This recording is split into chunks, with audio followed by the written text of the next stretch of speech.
fam, it's your boy Gen X Gamer Dad from Millennial Sling Show. Today I'm back with a new video on best endgame strategy for zero build battle royale solos in Chapter 6 Season 1. I made a video last time about the 8 strategies for solo battle royale zero build play, ultimately focusing on 8 strategies. This time I'm focused on showing you 5 sequences where I result in a victory royale, and I'm going to break down those last minute for each of those sequences. Let's get into it. Here we are in sequence 1. In the endgame experience, there's so many things to keep in mind, but if you're performing all of my 8 strategies, you will be well postured to succeed, or at least make it to the final 3, probably 2. Here in my first sequence, I have failed to obtain a katana, which is central to my weapons triad, so I'm reduced to using an assault rifle and a shotgun. My health and shields are full, that's my health and shield management, and here I have the element of surprise versus an opponent that is all preoccupied with killing op number 3.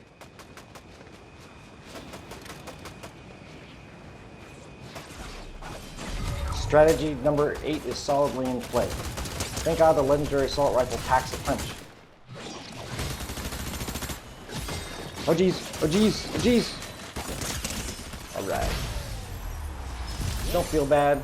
I too have been shot while trying to perform katana kills. Have a nice day.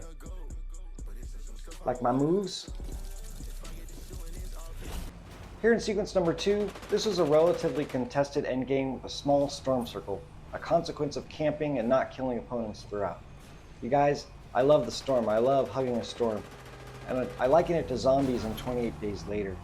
The hero in 28 Days Later frees a zombie and the situation becomes chaotic for his opponents while more zombies are created and the bad soldiers get attrited. I like to settle in on the edge of the storm, hug the storm if you will, with medkits to help me regulate my health, while opponents are face inward of the storm circle. I orient along the edge and locate opponents and ultimately get kills. In sequence 2, we have 3 ops, one of which is armed with the medallion and a mythic katana. I choose to poke the bear instead of settling in and waiting, because even I get bored of camping sometimes. Fortunately, it doesn't cost me the victory royale.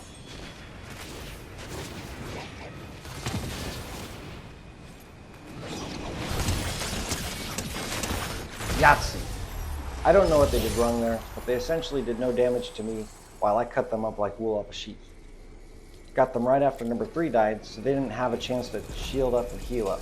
Meanwhile, I used good health and shield management, weapons management, adapt and overcome, kill number 2 after they kill number 3. Enough said. Alright, now we're in sequence 3.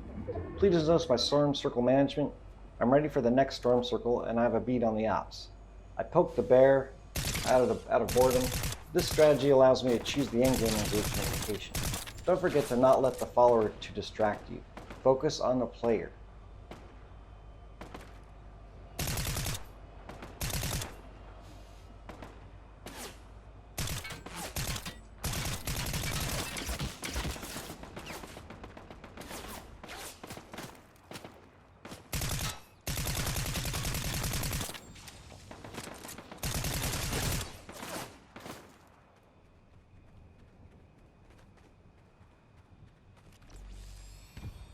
Alright, the car is inbound. I'm keeping the boulder between us so that I can maximize the opportunity for a close quarter sword battle. Not sure where the other opponent is, but I have my back to the storm, so I'm pretty confident they're not at my 6. Again, focus on the player, not the follower. Boom! Have a nice day.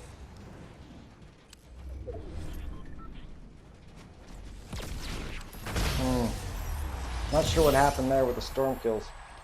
I suppose it could have been a bot or a player who wasn't prepared to manage the storm. You gotta keep an eye on the storm. Alright, sequence number 4 here. It's from my last video, but I thought it would be good to show those who may have missed it.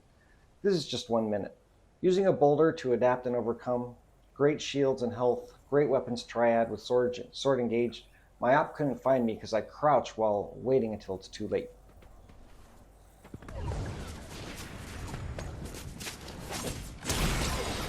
Honestly, I think my ops are overconfident with medallion's invisibility. It's almost a crutch at this point. Definitely sword trumps fire Oni in endgame engagement.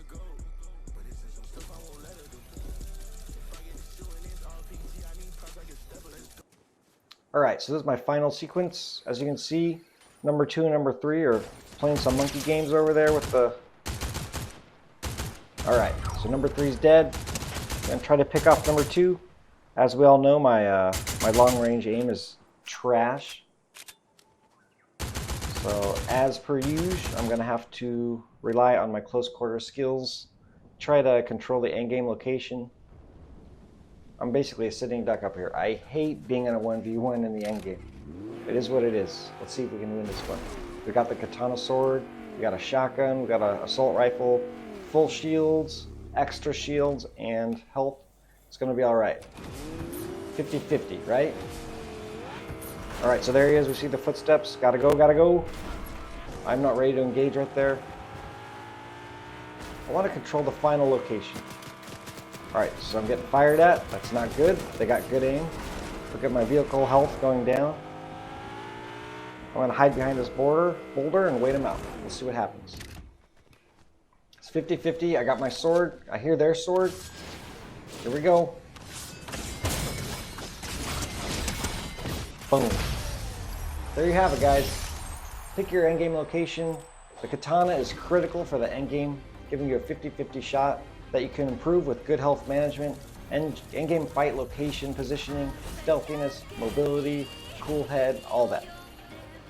Check out my other video. Consider watching for my other playlists on millennial slang, greater dining in Los Angeles. Shout out to Shirley, it's butter. Shout out to my Fortnite crew over at Royale High School, and everybody on my friend list or roster on Fortnite. Have a good one.